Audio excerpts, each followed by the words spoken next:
एक महल्ला दूजा अग्गी पाला की करे सूरज के ही रात, चाना नेरा की करे पौन पानी क्या जात। इस पदे के अंदर गुरु जी ने हठ की बात की है। हठ दो प्रकार का है, एक मन हठ और एक गुरमत वाला हठ।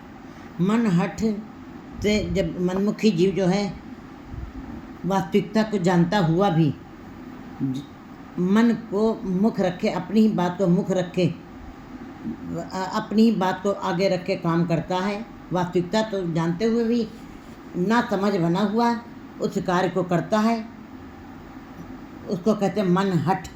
मन हट करके जो भी कार्य किए जाते हैं, कहते हैं गुरु जी कि वो कहीं परमात्मा के दरबार में स्वीकार नहीं किए जाते हैं। मन हठ तरफ न जिपे जे लेखे पावे, कहते हैं बिल्कुल वो कभी भी लेखे में नहीं जा सकता, स्वीकार नहीं किया जा सकता है।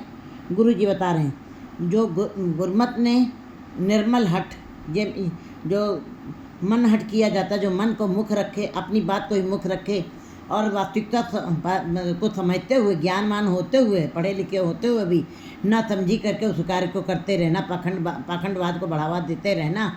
न्यूली कर्म करे वो आसन जैन मार्ग संयमति साधन। इसी प्रकार गुरु जी ने बता दी कि पाठ पढ़े और वेद विचारे निमल पे हंगम साधे।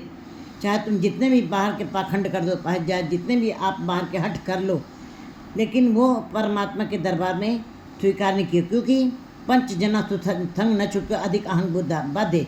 उससे तुम्हारे अंदर के विकार नहीं खत्म हो जाएंगे और अहंकार का भाव ही बढ़ेगा। इसलिए गुरमत ने मन हठ को स्वीकार नहीं किया है। हठ गुरमत वाला हठ को स्वीकार किया, जबकि कुछ लोग कहते हैं कि गुरमत में हठी और जपी शब्द नहीं माना गया, हठ को और जप को स्वीकारा नहीं गया। नहीं, निर्मल हठ को, निर्मल जप को स्वीकार किया गया है। जैसे गुरु तेग बहादुर जी ने भौरा साहब में बैठ कर के कितने वर्ष तक जप किया, और ये जप जो है ये गुरमत वाला जप है। हठ कौन सा हठ स्वीकार किया गया गुरमत का था? नाम जपो जी ऐसे ऐसे ध्रुव प्रहलाद जप्यो हृदय थे। उन्होंने जो हठ किया, ध्रुव ने और प्रहलाद ने, गुरु अर्जन देव ने जो हठ किया, गुरु गोविंद सिंह ने जो हठ किया, गुरु तेग बहादुर जी ने जो हठ माने जिद अडिग रहना, अपनी बात पर स्थिर रहना, ये निर्मल हठ है। इस निर्मल हठ को गुरु जी ने गुरमत के अनुसार स्वीकार किया गया है। जो कहते हैं गुरु जी कहते हैं जो बाहर के मन हठ करते हैं वो किसी जगह भी स्वीकार नहीं किए जाते हैं। उनको संसार में चाहे प्रतिष्ठा तिल मात्र मिल जाए, लेकिन परमात्मा के दरबार में कभी प्रतिष्ठा नहीं मिलती है। जैसे कि रात्रि होन कालियाँ सुफेदा सेवन, रात में काली वस्तुएं सदा ही काली ही रहती हैं, सफ़ेद नहीं। रात में सफ़ेद वस्तुएं सफ़ेद कभी नहीं हो सकती हैं, वो सफ़ेद हैं तो सफ़ेद हैं। रात्रि होन कालियाँ, रात में सफ़ेद वस्तुएं काली नहीं दिखाई दे सकती हैं, और काली वस्तुएं सफ़ेद, जो सूरज चढ़ने पर काली वस्तुएं कभी सफ़ेद नहीं हो सकती हैं। जो मन हट करते हैं वो उनका मैला हट है, वो कभी निर्मल हट नहीं हो सकता। वो चाहे जितने भी कर्म कर लें, चाहे जितने भी बाहर के जप तप संयम कर लें, लेकिन वो हट स्वीकार नहीं किए जाएंगे। गुरुजी ने इसी बात को जीवों को समझाने की कोशिश की है कि जब भी आपको करना गुरमत वाला हट करना, जिससे उस परमात्मा के दरबार में वो आपका हट, आपकी जिद, आपकी स्थिरता, दृढ़ता ये स्वीकार की जाए। अग्गी पाला की कर, जैसे आग के ऊपर पाला कुछ भी असर नहीं डाल सकता। आग तो आग है, आग के अंदर सदा गर्माइश रहेगी, उसके अंदर ठंडापन कभी नहीं आ सकता है। चाहे जितनी भी पाला पड़ जाए, आग अपनी गर्माइश कभी ख़त्म नहीं कर सकती है।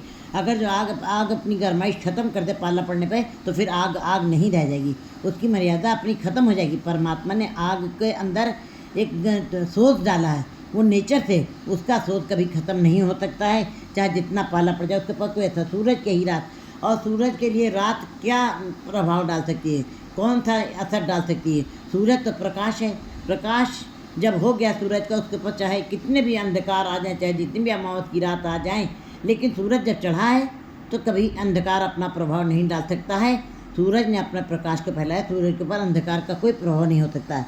चंद अंधेरा की करे कौन पानी क्या जात, चंद्रमा के ऊपर अंधेरा अपना, क्योंकि चंद्रमा की अपनी चांदनी है, उसके ऊपर अंधेरा अपना प्रभाव नहीं डाल सकता है। कौन पानी क्या जात, और पानी सदा ही निर्मल होता है। पानी सदा ही, चाहे वो जो नदियाँ गलियाँ नालियाँ टोभियाँ का जल पवे जाए थुरथुरी थुरथुरी थुरथुरी जाए समावे। जैसे नालियों गलियों का पानी होते हुए, गंदा पानी होते हुए आखिर में वो नदियों में जाता है, समुद्र में जाकर निर्मल हो जाता है। पानी कभी मैला नहीं होता है, पानी सदा ही निर्मल रहता, पानी में कभी गंदगी नहीं रह जाती है। ब्रह्मज्ञानी निर्मल ते निर्मला, जो गुरमत वाला हठ है वो ब्रह्मज्ञानी की अवस्था वाला हठ है। ब्रह्मज्ञानी कैसे होते हैं, गुरमत वाले हठ ही कैसे होते हैं, निर्मल ते निर्मला, जैसे मैल न लगे जला, उन जैसे जल के ऊपर कोई मैल नहीं चढ़ती है। चाहे जितने भी संसार में मैल चाहे हो जाए, चाहे जितना भी मैल है, मैला पानी हो जाए, लेकिन पानी सदा ही निर्मल होता है। इसी प्रकार गुरमत वाली हठ में जो जीवन वो सदा ही निर्मल वाले हठ में निर्मल ही रहते हैं। कौन पानी क्या जाते, पानी के ऊपर कहते हैं चंद्रमा के ऊपर अंधेरा अपना प्रभाव नहीं डाल सकता, कोई असर नहीं डाल सकता। चंद्रमा की चांदनी सदा अपना प्रकाश फैलाए रहती है। कौन पानी क्या जात, और हवा और पानी के ऊपर जातियाँ अपना क्या प्रभाव डाल सकती हैं, क्योंकि पवन के ऊपर जातियों का कोई प्रभाव नहीं पड़ सकता है। और पानी भी चाहे जितने लोग उसी के अंदर नहा के चले जाएँ, खत्री ब्राह्मण सूद वैश्य सारी जातियाँ, चाहे जिन मैले से मैले जीव उसके अंदर नहा के चले, रोगी से रोगी जीव जाके नहा के चले जाए, लेकिन पानी सदा ही निर्मल रहता, हवा सदा ही निर्मल रहती है, उनके ऊपर इन मैली वस्तुओं का कोई प्रभाव नहीं पड़ता है। धरती चीज़ी की करे, धरती में सारी वस्तुएं पैदा होती हैं, तो सब जिसमें सब कुछ पैदा होता है, सारे जीव जंतु फसलें सब अन्न पदार्थ सब कुछ धरती के अंदर से ही निकलता है। धरती